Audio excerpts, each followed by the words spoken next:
ng inyong hukbong dagat. Narito na ang Oras ng Mandaragat at Mandirigma. At sa ulo ng mga balita. Tatlong bagong barko ng Philippine Navy dumating na sa syudad ng Cebu. Philippine Navy binisita ng Presidential Office for Maritime Concerns.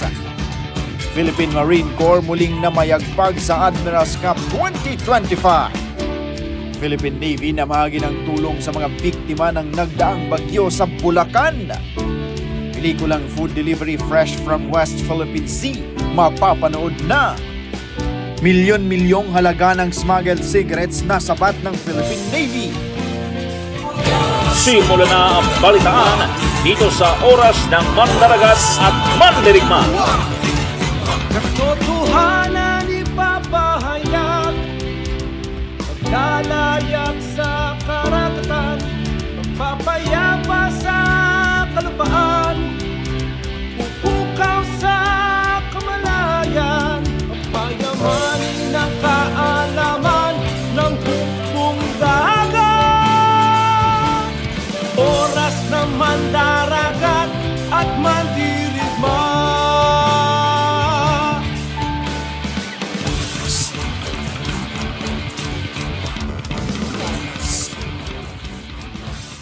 Mindanao at saan mang panig ng mundo. Ako, si Apprentice Seaman Journalist Aprilyn Quiñones. At ako naman si Apprentice Seaman Journalist Ralph Gonzalez. Live tayong napapanood sa Facebook page ng Simog PN. Mga ka-Navy, bilang bahagi ng patuloy na pagpapatupad ng operational readiness and capabilities ng naval assets ng hukbong dagat ng Pilipinas, ang Naval Forces Central o NFC ay malugod na tinanggap ang tatlong bagong barko nito lamang ika-19 ng Agosto. Para sa buong detalye, narito ang ulat ni Ensign Bam Orpilla ng CMOU Central. Dumalaw dito sa Visayas Region ang mga bagong barko ng Philippine Navy na BRP Miguel Malvaro FFG-06, BRP Tomas Campo o PG-908 at BRP Albert Magini o PG-909. Mainit na sinalubong ng mga katuwang na local government units, law enforcement agencies at mga partner stakeholders ang mga bagong barko noong 13 ng Agosto sa Fort San Pedro sa Iloilo City. Formal na nag-welcome sa mga bagong barko sina Commodore Joselito de Guzman, ang commander ng Naval Forces Central, Major General Michael Samson, commander ng 3rd Infantry Division ng Philippine Army, at si Commodore Christopher Auro ng Coast Guard District Western Visayas. Nito namang Agosto 19 nang dumating ang mga bagong naval assets sa Cebu City, kung saan mainit na pagtanggap din ang ipinadama ng mga local government units at partner stakeholders sa lalawigan ng Cebu. Nanguna sa mga sumalubong sa Pier 5 sa Cebu City, sina Commodore de Guzman, Retired Colonel Dennis Pastor, ang Director ng Cebu Provincial Disaster Risk Reduction and Management Office, at Cebu City Councilor Philip Safra.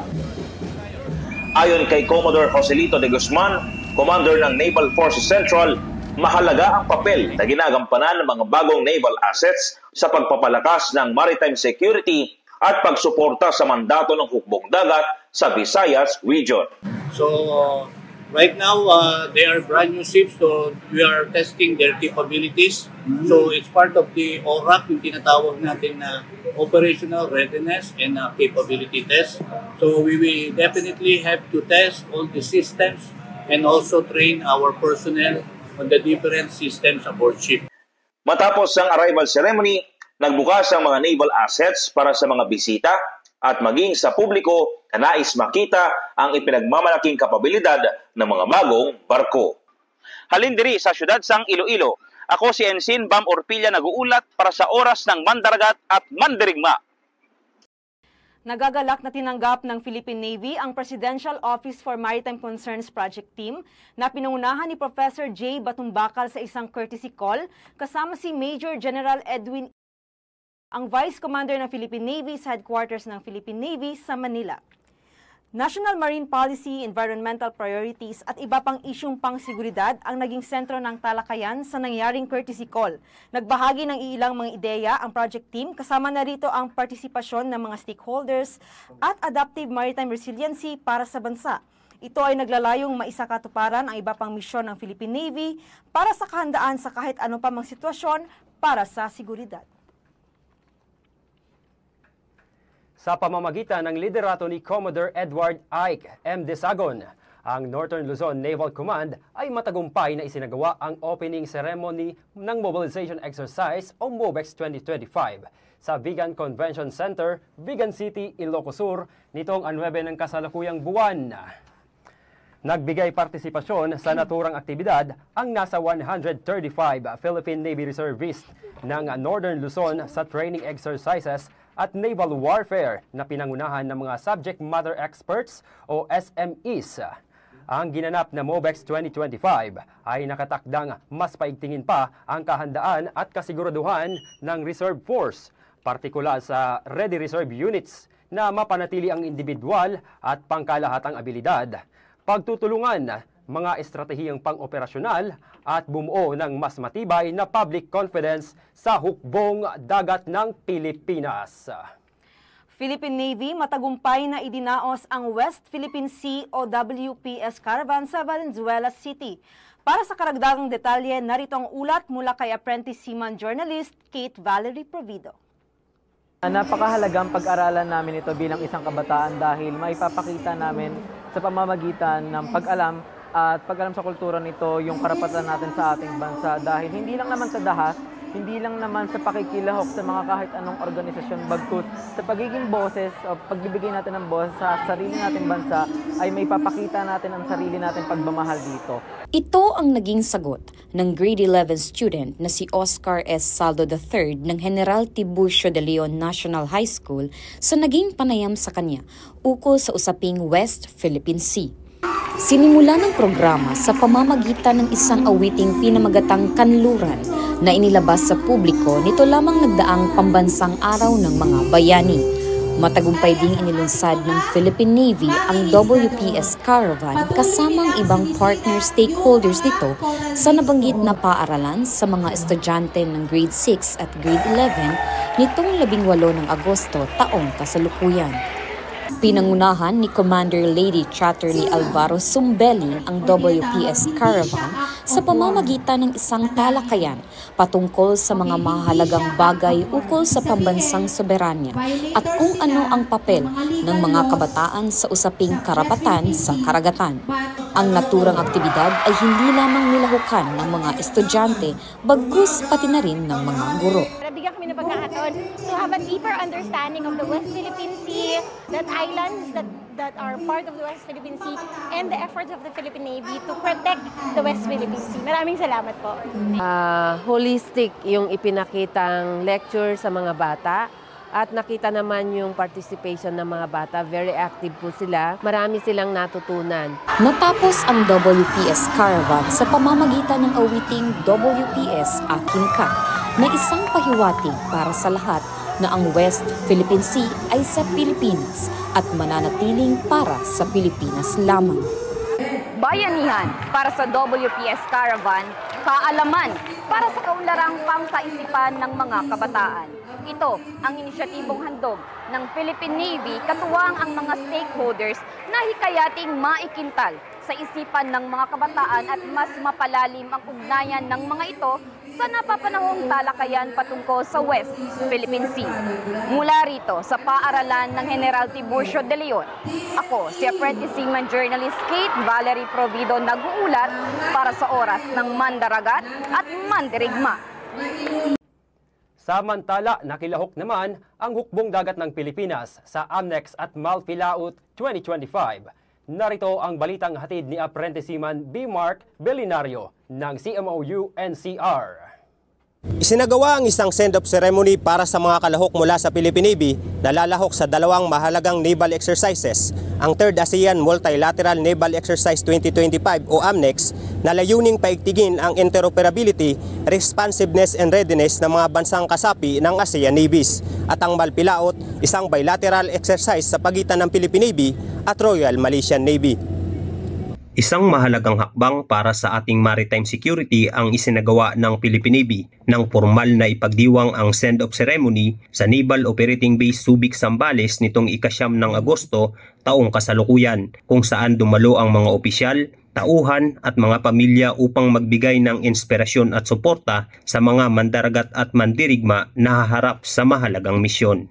Pinangunahan ng seremonya ni Major General Edwin E. Amadar, Philippine Navy Marines, ang Vice Commander ng Philippine Navy. Sa kanyang talumpati, binigyan din niya ang kahalagahan ng tungkulin ng mga tauhan ng Naval Task Group 80.5 bilang mga tagapagtanggol ng ating karagatan at bilang kinatawan ng Pilipinas sa mga rehiyonal na alyansa. To the men and women of Naval Task Group 80.5, your deployment is a reflection of our Navy's unwavering dedication to regional peace, international cooperation and professional excellence. As you sail under the banner of the Philippine flag, I urge you to carry with you the core values of honor, service, and patriotism.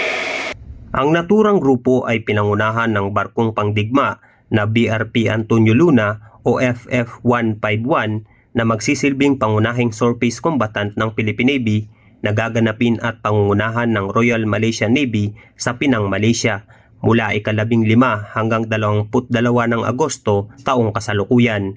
Sa temang camaraderie and co-action, layunin ng AMNEX na palakasin ang pagtutulungan at pagkakaunawaan sa pagitan ng mga bansang kasapi ng ASEAN. Samantala, mula ika-25 hanggang ika-29 ng Agosto, lalahok din ang Philippine Navy sa ika-25 na Maritime Training Activity o MTA Malpilaot na nakatuon sa pagpapalakas ng kooperasyon ng Philippine Navy at Royal Malaysian Navy. Layunin ng mga pagsasanay na ito na palakasin ang interoperability, maritime responsiveness at readiness ng mga kasali sa pamamagitan ng magkasanib na operasyon, kasama sa mga aktibidad ang photo exercises, maritime search and rescue at maritime interdiction operations upang harapin ang mga karaniwang hamon sa seguridad sa dagat. Mula rito sa Naval Operating Base Subic Bay, Zambales, ako si Apprentice Seaman Bimat Milenario nag-uulat para sa Oras ng Mandaragat at Mandirigma. Isang taos-pusong pagtanggap ang ibinigay ng Philippine Navy sa Defense Services Command and Staff College o DSCSC ng Sri Lanka sa naganap na study tour nitong 4 ng Agosto sa headquarters ng Philippine Navy. Kaalaman ukol sa organizational structure ng Philippine Navy at inisyatibong pangsiguridad na mas magpapakilala sa naval operations ng Indo-Pacific region ang naging pangunahing rason ng nabanggit na study tour ng DSCSC. Ang naturang aktibidad na ito ay naglalayong hindi lamang pagbutihin ang kaalaman ng DSCSC patungkol sa mga naval operations ng Philippine Navy, bagkus palakasin ang maritime strength partnership ng ibang bansa at ng hukbong dagat ng Pilipinas. Matagumpay na isinagawa ng Philippine Navy sa pamamagitan ng Naval Sea Systems Command o ONSSC ang kauna-unahang Self-Reliant Defense Posture o SRDP Forum bilang suporta sa Republic Act 12024 o ang SRDP Revitalization Act. Ang forum ay may temang #SRDP Strong na layuning palakasin ang kakayahan ng bansa sa maritime defense gamit ang local innovation at collaboration mula sa iba't ibang sektor. Binigyang diin ni Major General Edwin Amadar, Philippine Navy Marines, Vice Commander ng Philippine Navy, na ang SRDP ay isang strategic step tungo sa pambansang seguridad na hindi nakadepende sa ibang bansa. Inilunsad rin sa exhibit ang mga bagong proyekto at inobasyon mula sa katuwang na ahensya, tulad ng Department of National Defense, Department of Science and Technology, Mindanao State University at mga pribadong sektor na naglalayong paigtingin ang kakayahang pandepensa ng bansa. Sa ibang balita naman ay matagumpay na isinagawa ang isang exercise Alon 2025 ng Armed Forces of the Philippines o AFP at Australian Defence Force o ADF sa Lubang Island sa Mindoro nitong 19 ng Agosto. Iba't ibang mga military exercises ang isinagawa kagaya ng personal transfer drills, communications exercises, flight quarters drills at marami pang iba. Ang mga naturang aktibidad ay inaasahang palakasin ang interoperabilidad, kahandaan sa mga operasyong pandagat at security cooperation ng AFP at ADF.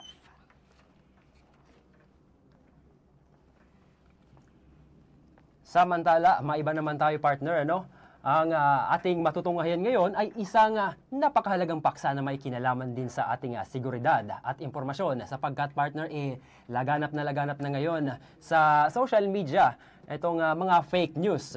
Correct ka dyan partner, at maging sa mundo ng social media ay talagang laganap at mabilis kumalat ang mga fake news. Paano kaya natin ito maiiwasan, partner? Nakaw, partner, siguro sa ngayon hindi ko muna yan sasagutin. Pero sa puntong ito ay baka may kasagutan dyan si Buddy tungkol dyan sa paksa na yan. Ano? Kaya mga ka-Navy, dyan lang muna kayo at muling magbabalik ang oras ng mandaragat at mandirigma pagkatapos ng mensahe ni Buddy at ng mga ilang paalala.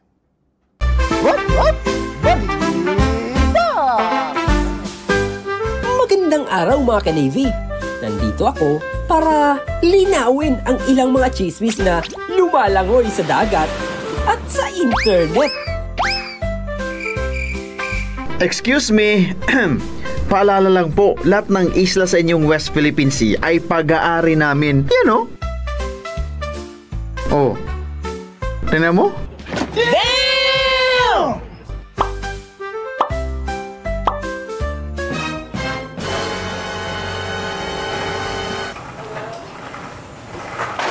Ay hala, totoo ba yan?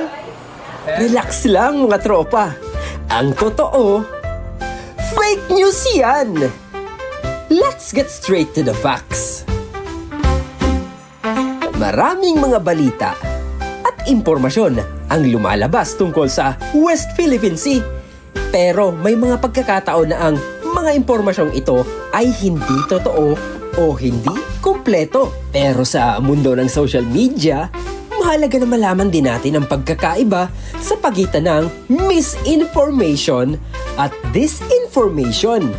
Ang misinformation ay maling impormasyon na hindi sinasadya o walang intensyon na manlinlang. Maaaring dahil sa kakulangan sa kaalaman o hindi pagkakaunawa sa impormasyon. Samantalang ang disinformation naman ay ang maling impormasyon na sinasadya at may intensyon na manlinlang o magdulot ng pinsala. Maaaring gamitin ito upang manipulahin ang opinyon ng publiko o sirain ang reputasyon ng isang tao o organisasyon. Maraming kumakalat at nagpapakalat ng mga maling impormasyon tungkol sa West Philippine Sea. Ito ay bahagi ng propaganda upang manlinlang sa mga tao at maging sa buong mundo. Hindi daw atin yun. Aba, sabi ko, parang relationship status mo lang yan. Fake pero trending. Fake pero trending. What? Paano namin malalaman kung fake news o totoo? Simple lang. I-fact check muna bago i-share. Huwag basta-basta maniniwala sa chismis, sa TikTok o fake memes. Makinig sa mga lehitimong sources tulad ng mga government websites, educational websites, scholarly articles, at iba pa. Bilang isang mamamayan ng Pilipinas, mayroon tayong karapatang malaman ang katotohanan patungkol sa West Philippine Sea. Dapat tayong magkaisa at ipaglaban ang ating karapatan at interes.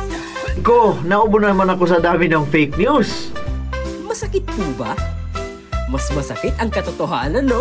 Tandaan mga kababayan, ang dagat ay buhay at ito'y dapat na protektahan. Labanan natin ang fake news at magkaisa para sa bayan, para sa ating karagatan, para sa ating bayan. What?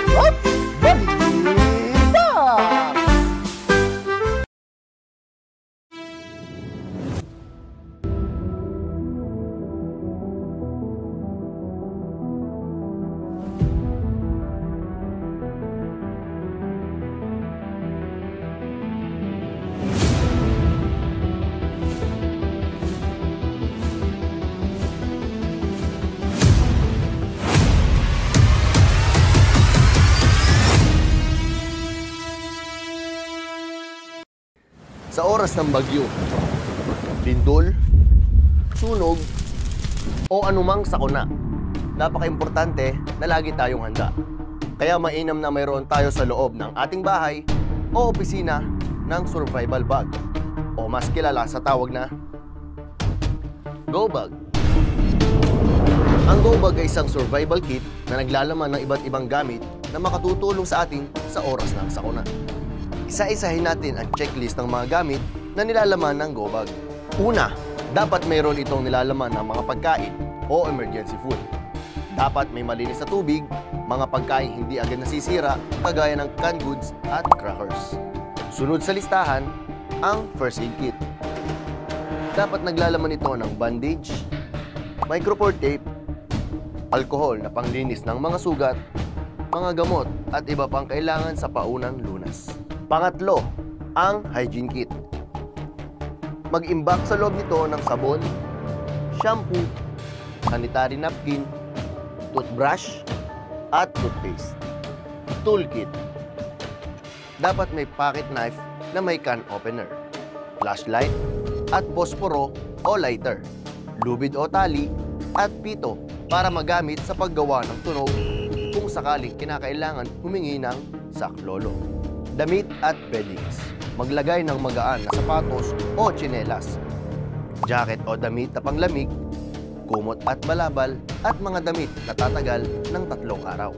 At ang panghuli ay ang PPEs at technical na kagamitan tulad ng safety goggles, face mask, surgical gloves, kapote, maliit na radyo, at power bank kung sakaling magkaroon ng power outage. Huwag din natin kalimutan ang mga ID at pera. Walang pinipiling oras ang sakuna, kaya dapat sa lahat ng oras, lagi tayong handa.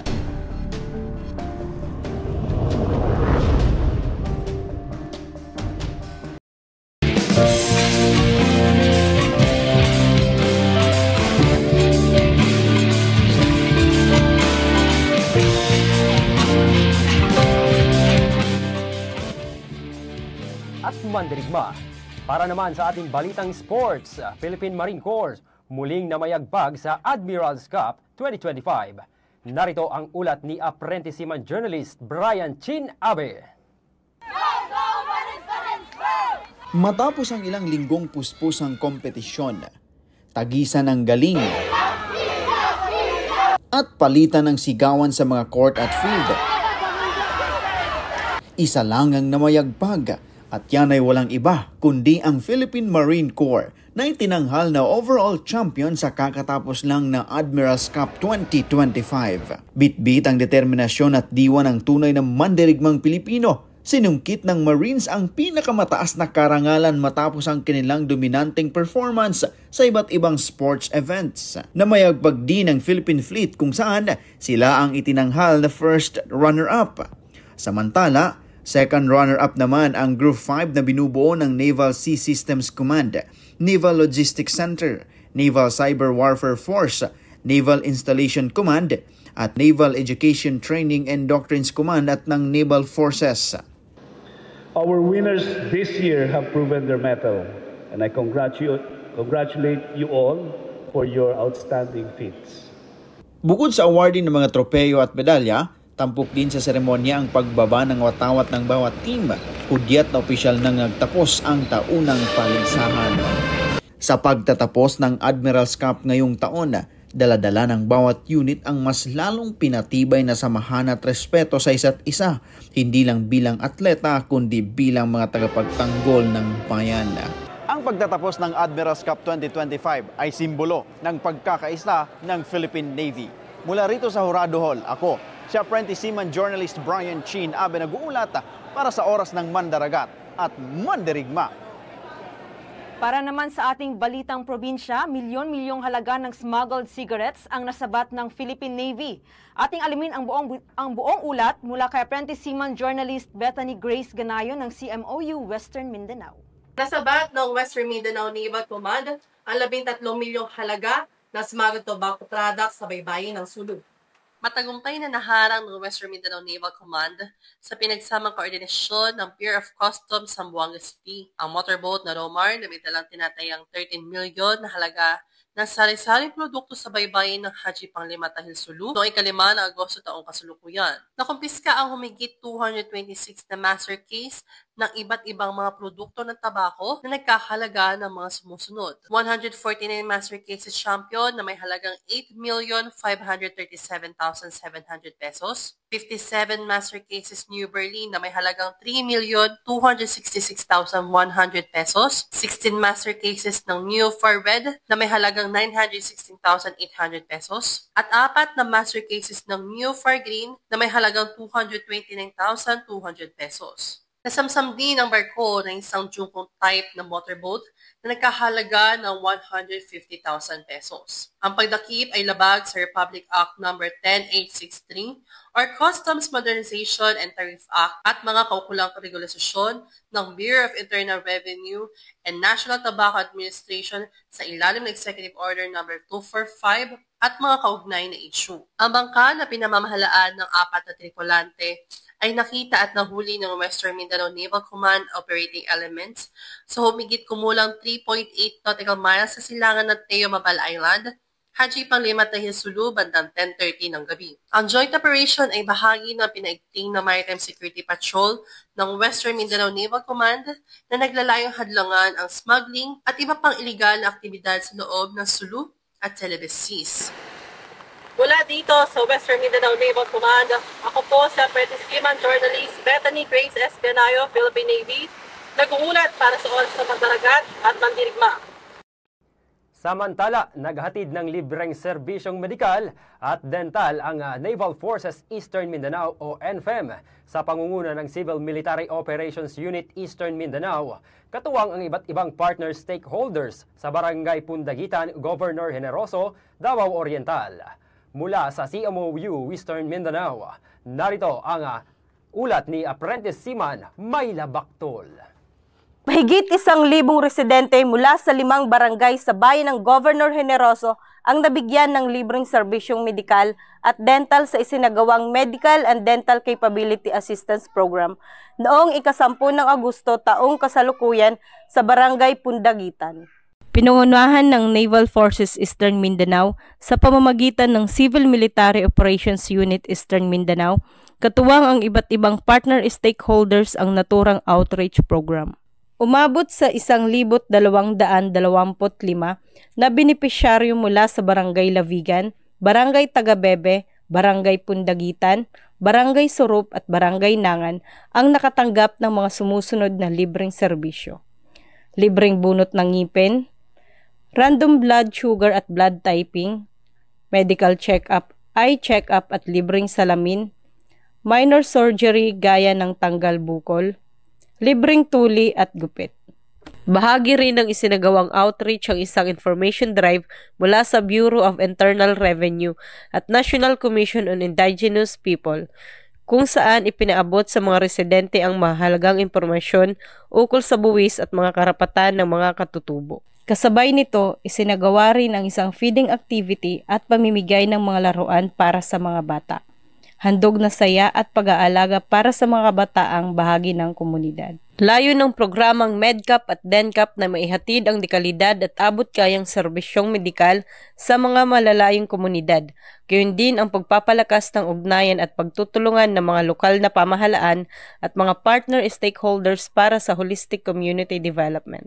Mula dito sa Governor Generoso, Davao Oriental, ako si Apprentice Seaman Mayla Bactol, Philippine Navy, nag-uulat para sa oras ng Mandaragat at Mandirigma. US Marine Corps bumisita sa Western Naval Command. Mula sa CMOU West, narito ang balitang hatid ni Seaman First Class Photographer's Mate, Mary Jane Kausing. Bilang pagpapatibay ng matatag na ugnayang militar at pagbabahagi ng adikain para sa kapayapaan at seguridad sa rehiyon, bumisita si Major General Thomas Savage ng United States Marine Corps o USMC, Commanding General ng 1st Marine Division at Task Force Philippines sa headquarters ng Western Command noong 7 ng Agosto taong kasalukuyan. Sa kanyang pagdating, ginawaran si Major General Savage ng sideboy ceremony at mainit na tinanggap ni Commodore Charles Merrick Sibilanueva, Philippine Navy, Deputy Commander for External Defense Operation ng Westcom, kasama ang mga kinatawan mula sa iba't ibang Joint Task Force sa ilalim ng WESCOM. Sinundan ng pagbisita ng isang briefing at stop-to-stop engagement na tumutok sa kahalagahan ng tuloy-tuloy na kooperasyon, interoperability at isang layunin sa pagitan ng magkakaliyadong puwersa. Ang pag-uusap ay nagsilbing daan para sa palitan ng kaalaman at pinakamahusay sa mga kasanayan upang higit pang mapabuti ang kahandaan sa mga joint operation at pagtutulungan sa depensa sa West Philippine Sea at mga karatig rehiyon. Ang pagpupulong na ito ay sumisimbolo sa matibay na pagkakaibigan at paggalang sa isa't isa sa pagitan ng sandatahang lakas ng Pilipinas ng matagal ng kalayado nito. Ipinapakita rin ito ang matatag na dedikasyon ng WESCOM sa pambansang soberanya, panrehiyong seguridad at pandaigdigang pagtutulungang pandepensa. Mula dito sa Palawan, ako ang inyong ka-Navy, Seaman First Photographer's Mate Mary Jane G. Kausing Philippine Navy, nag-uulat para sa oras ng mandaragat at mandirigma. Dadako naman tayo sa Southern Luzon, na kung saan ang Philippine Navy ay nagsagawa ng Mobilization Exercise 2025 sa Albay. Narito si journalist 3rd class Glazy N. Cagalpin. Matagumpay na naisakatuparan ng hukbong dagat ng Pilipinas ang 5 araw na Mobilization Exercise 2025 na ginanap sa Legazpi City, Albay at Sorsogon City, Sorsogon mula ika-4 hanggang ika-8 ng Agosto taong kasalukuyan. Formal itong sinimulan sa pangunguna ni Commodore Salvador G. Lavapié Jr. Philippine Navy, Commander Naval Forces Southern Luzon at binigyan diin ang kahalagahan ng nasabing aktibidad. May kabuuang 129 na laang kawal na mandaragat at mandirigma mula sa iba't ibang unit sa ilalim ng Timog Luzon ang lumahok sa pagsasanay. Kabilang dito ay mula sa 311st, 312nd, 313rd, 321st, 322nd, 323rd Naval Squadron Reserve, 7th Marine Battalion Reserve, 751st at 752nd Marine Company Reserve.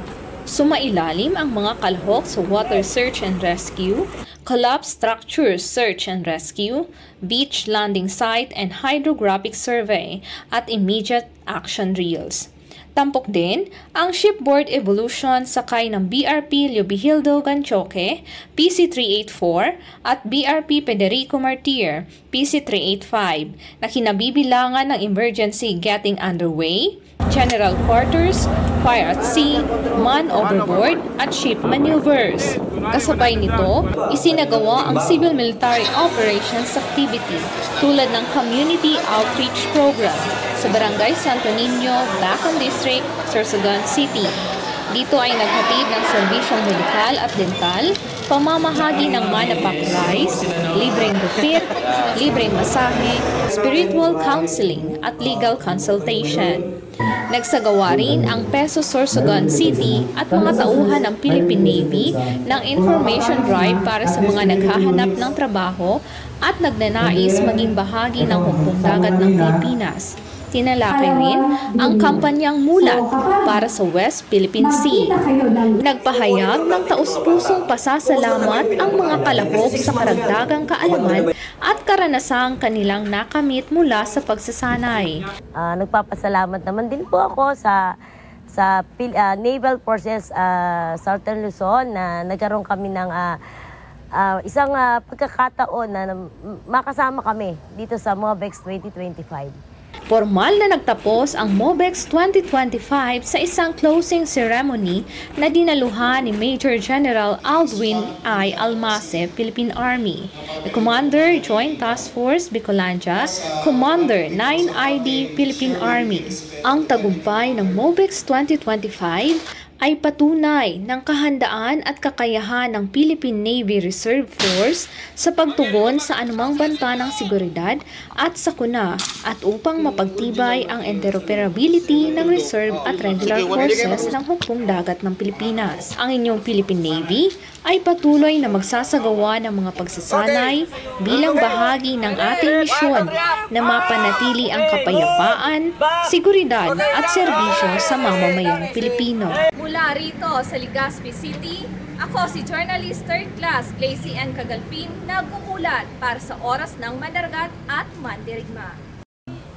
Dito naman tayo sa Western Naval Command na kung saan sila ay nakilahok sa Youth Festival 2025 na ginanap sa Puerto Princesa, Palawan. Muli, mula sa CMOU West, narito ang ulat ni Seaman First Class Journalist Evangelina Matalang.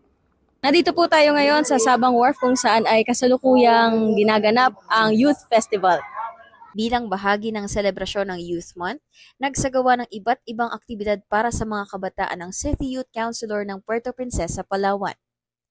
Kasama na rito ang 3-day Youth Festival na ginanap sa Northwest, Northeast at South regions ng nasabing lungsod. Dinalohan ito ng hindi bababa sa 600 kabataan mula sa youth organizations ng iba't ibang barangay. Matagumpay namang naisagawa ang subject matter expert talks, kabilang na ang City Youth Council benefits, medical talk, particular na sa usaping HIV awareness, deceptive recruitment na tinalakay ng Tactical Operating Wing West, at ang WPS Awareness Lecture na tinalakay naman ng Civil Military Operations Unit West at ng 6th CRG ng Western Command.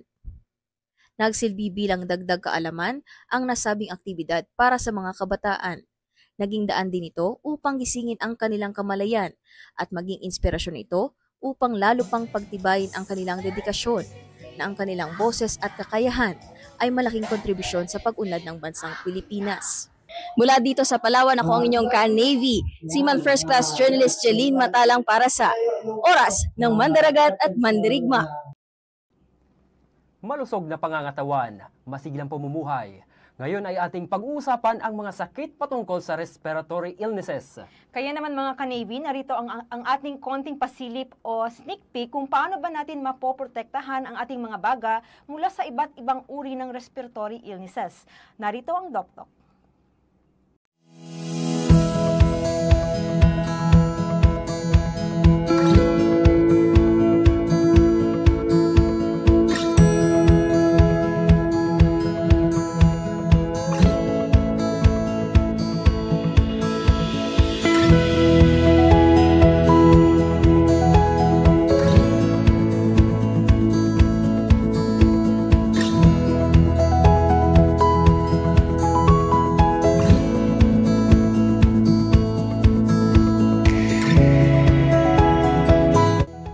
Magandang araw mga ka-Navy. Andito na naman tayo ngayon sa ating panibagong programa na kung saan ang kalusugan ay buhay. Ako ang inyong host, Apprentice Seaman Journalist Aprilyn Quiñones at ito ang Doktok. Ngayon po ay ating pag-usapan ang tungkol sa respiratory illnesses. So, ngayon po ay makakasama natin ang isang eksperto, isa sa mga personnel ng Manila Naval Hospital, ang Medical Specialist 1 at Pediatric Pulmonologist, walang iba kundi si Dr. Mary Ann Sales. Thank you din sa pag-invite po sa akin kasi very timely po talaga yung pag-uusap natin ng mga iba-ibang sakit sa respiratory system kasi ang August po ay lung month at particularly ang August 19 ay World TB Day. So, i-commemorate po natin ang mga iba-ibang sakit na pertaining sa respiratory tract. Can you tell us, ma'am, brief description or overview regarding respiratory system, ma'am? So, ang respiratory system, siya po ang responsible sa paghahatid ng oxygen sa iba-ibang parte ng katawan. Ito po ay nahahati sa dalawa, upper respiratory and lower respiratory tract. Pag sinabi po nating upper respiratory, kasama po dyan ang ilong, ang lalamunan, tapos yung larynx, yung tinatawag natin yung voice box kung nandun ating vocal cords at ating trachea. Sa lower respiratory tract naman, nandun yung bronchi at saka yung lungs. Lahat po kasi yan dinadaanan po ng hangin hanggang makarating po sa lungs para magkaroon ng exchange ng carbon dioxide and oxygen. For our general audience, ma'am, ano kaya yung risk factor, ma'am, in terms of these respiratory illnesses? Ang respiratory illnesses, pwedeng maano yan ng infectious and non-infectious. So siguro in the interest of time, ang pag-usapan natin ay yung mga infectious diseases, yung mga sakit na nakakahawa. So lahat naman po ng tao, pwede yung magkaroon ng respiratory tract infection. Pero meron lang mga grupo talaga na higher yung risk nila. So extremes of ages, masyadong bata, masyadong matanda. Kasi sa bata, immature pa yung immune system. Sa matanda naman, medyo nag-wane down na yung immunity. Tapos, meron ding mga grupo ng tao na talagang mababa ang immune system nila. Sino-sino tong mga to? Maaring meron silang HIV or AIDS. Yung mga taong meron diabetes.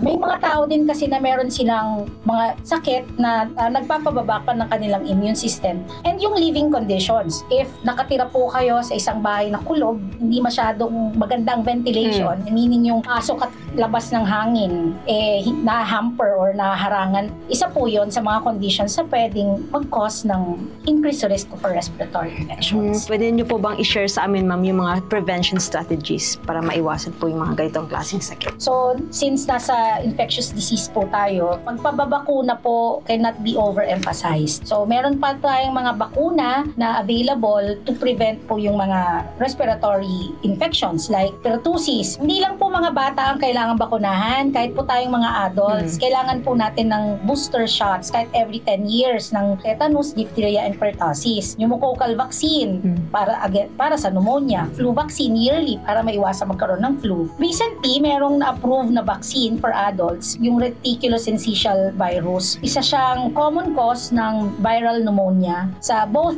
children and adults. Other preventive measures, syempre, no smoking, no vaping. Tapos sa mga anak nyo po na teenager, young adults kagaya ninyo, ang isipin po natin ay not one puff ever. Third is balance diet, healthy lifestyle, matulog. Kung may pagkakataon po kayo, huwag masyadong magpuyat, syempre mag-ehersisyo. Pag nag-ehersisyo po kasi tayo, nag-i-increase yung oxygen need ng katawan. Parang nag-i-increase yung effort, both ng heart and lungs, para lang ma-provide po tayo ng oxygen. Of course, avoid exposure to pollution.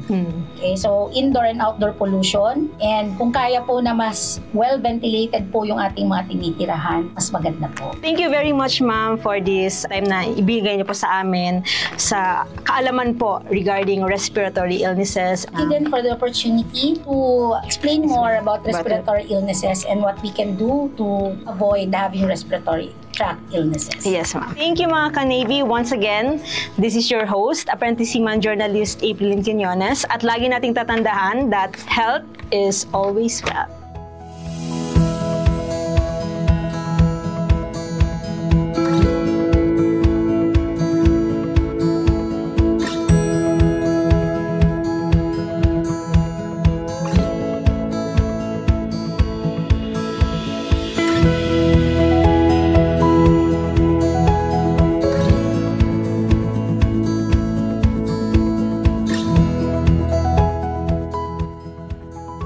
Navy, abangan ang buong panayam kasama si Dr. Mary Ann Sales sa official YouTube channel ng Philippine Navy News and Public Affairs, ang oras ng Mandaragat at Mandirigma.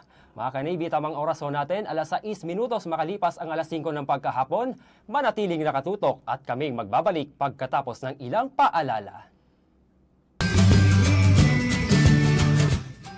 Alam mo ba ang mga aksidente sa kalsada ang ika-12 nangungunang sanhi ng kamatayan sa bansa?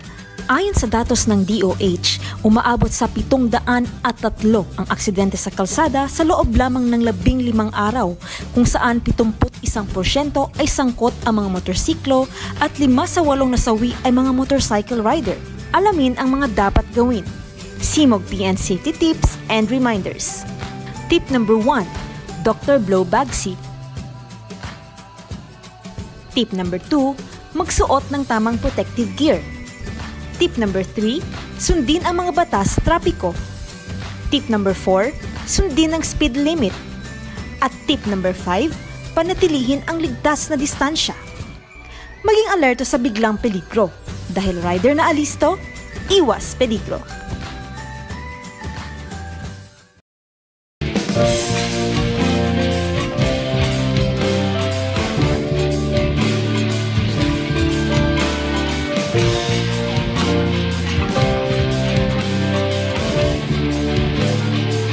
Babalik ang oras ng Mandaragat at Mandirigma. So ayun nga, partner, sa ating commercial, dahil ang rider na alisto ay iwas peligro. So mga ka-Navy, sa lahat pong nagbabiyahe dyan o nagmamotor dyan araw-araw, doble ingat na lang po tayo dahil sa kaliwat kanan na lang po ang mga aksidente sa daan. Tama ka dyan, partner, at yung mga magsisilbing depensa natin din yan sa hindi inaasahang peligro, kaya safety first.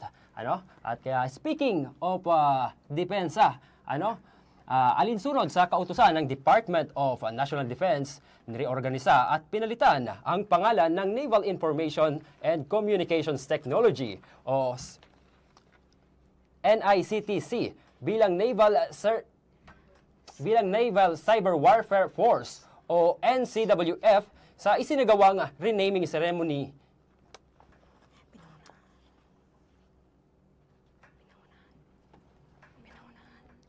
Pinangunahan ni Captain John B. Montes ang simpleng seremonya ng pagbabago ng pangalan at reorganisasyon kasama ang mga kawani mula sa iba't ibang unit ng Philippine Navy na dumalo rin sa online mula sa iba't ibang bahagi ng bansa. Isa rin sa mga tampok ay ang opisyal na pagbubunyag ng bagong logo ng NCWF na sumisimbolo sa panibagong yugto ng Navy sa cyber domain. Ayon kay Captain Montes, sa pamamagitan ng pagkakaisa at dedikasyon, malalagpasan natin ang malaking hamon na hatid ng bagong tungkulin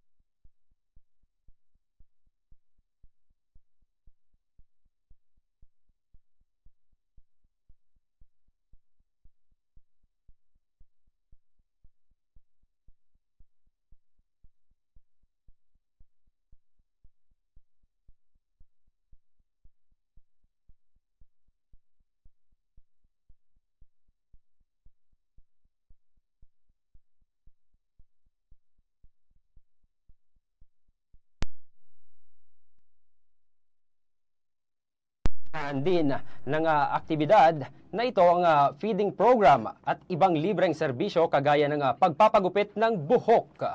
Ang pagsasanib pwersang ito ng MBLT1 ay ang ibang stakeholders ay isang paraan upang mas maipakita pa ang walang tigil na asistensyang hinandog sa mga malalayong lugar na nangangailangan ng tulong. Ito rin ay nagpapakita ng pagmamalasakit ng militar sa iba't ibang sektor ng komunidad. So, ito mga ka-Navy, pwede na itong mapapanood sa mga piling cinemas. Pelikulang Delivery Fresh from West Philippine Sea, nakatanggap ng iba't ibang papuri mula sa mga manonood. Para sa buong detalye, narito ang ulat na hatid ni Apprentice Seaman Journalist Brian Chin Abe. Nakakasakit ng kalooban. Nakakagalit, nakakasakit ng kalooban, and yet we are parang napaka-helpless na situation para sa atin. So me as a filmmaker, I'm moved to, I'm touched by this film.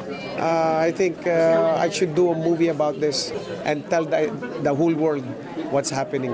Ito ang naging reaksyon ng batikang aktor at direktor na si Cesar Montano matapos mapanood ang pelikulang Food Delivery Fresh from West Philippine Sea. Ayon naman kay Petty Officer First Class Jong Cuenco, Philippine Navy Reserve.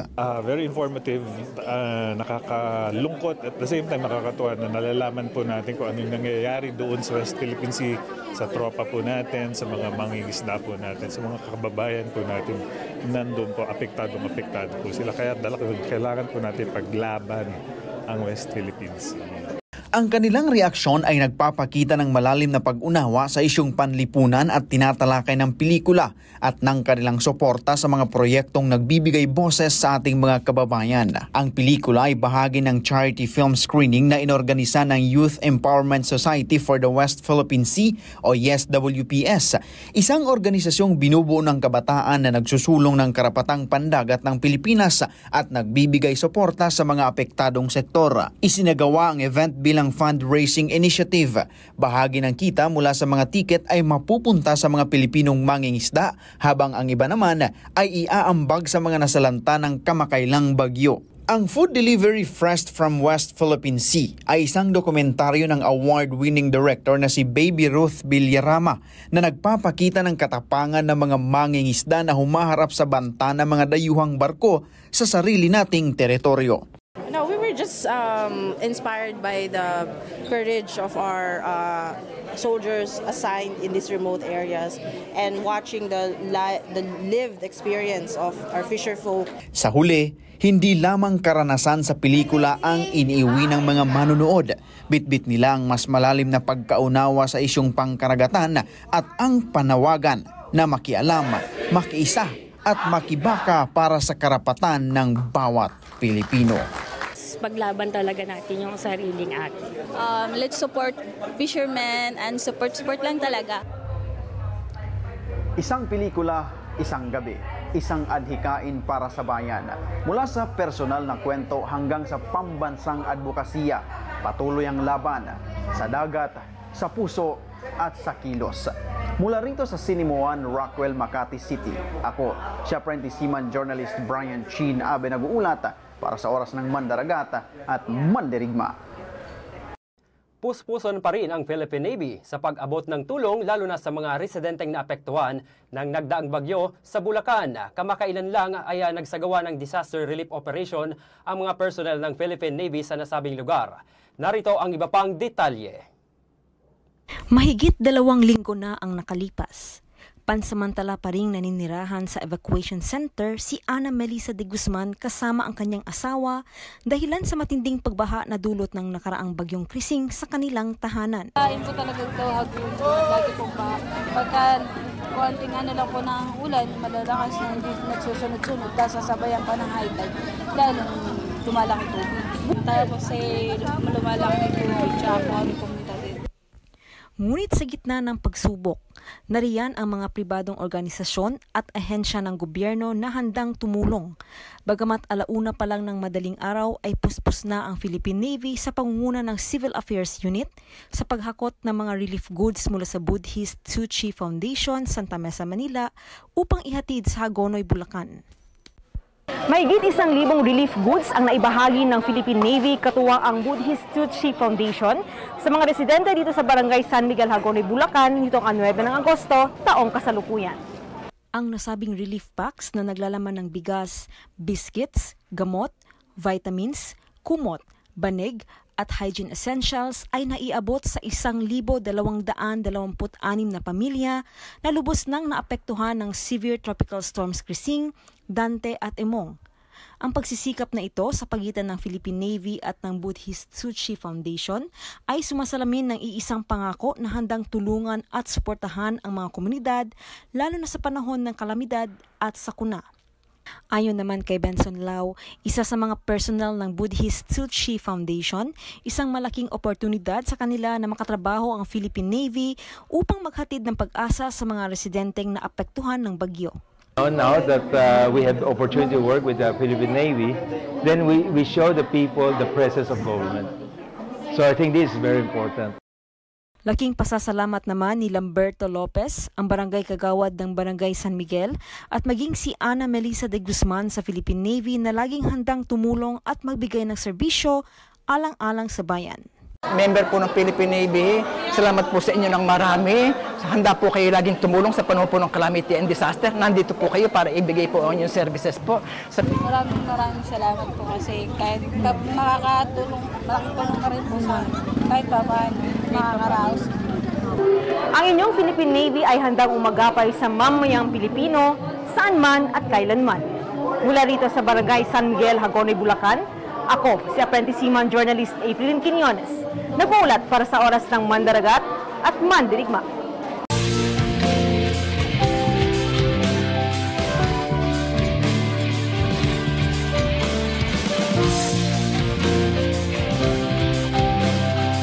Babalik ang Oras ng Mandaragat at Mandirigma. Philippine Navy nagsagawa ng Caravan of Services sa Camotes Island sa Cebu. Para sa ibang impormasyon, narito ang balitang hatid ni Petty Officer 3rd Class Nino Berlin R. Bermundo ng CMOU Central. Aktibong nakilahok ang Philippine Navy sa pamamagitan ng Naval Forces Central sa isinagawang Caravan of Services sa mga bayan ng Pilar at Puro sa Camotes Island dito sa Cebu. Mula 7 hanggang 8 ng Agosto, kasama ang Philippine Navy upang maghatid ng mga kinakailangang serbisyo sa mga residente sa mga malalayong isla. Tampok sa 2 araw na aktibidad ang iba't ibang uri ng mga serbisyo tulad ng libreng medical consultations, pamamahagi ng mga gamot at medical assistive device, libreng gupit, photo gallery at kinetic display. Layo ng programang ito na maihatid sa mga malalayong barangay ang mas pinadaling akses sa mga serbisyo ng gobyerno at mapabuti pa ang kapakanan ng mga residente sa nasabing mga lugar. Patunay din ang aktibidad na ito na aktibo ang paglahok ng inyong Navy sa Visayas sa mga inisyatibo ng mga local government units at mga katubang na ahensya na magatid ng tulong sa mga malalayong komunidad dito sa reyong Visayas. Gikan diri sa lungsod sa Puro, Camotes Island, Cebu, ako si Petty Officer 3rd Class Nino Berlin R. Bermundo, nag-uulat para sa Oras ng Mandaragat at Mandirigma. At yan ang kabuuan ng ating mga pagbabalita. Ako si Apprentice Seaman Journalist Ralph Gonzalez. Saan mang sulok ng karagatan, narito kami bilang tagapagtanggol at kakampi ng sambayanan. Ako naman si Apprentice Seaman Journalist Aprilin Quiñones. Sa ngalan ng Hukbong Dagat ng Pilipinas, maraming salamat at magandang araw sa ating lahat. Ito ang Oras ng Mandaragat at Mandirigma.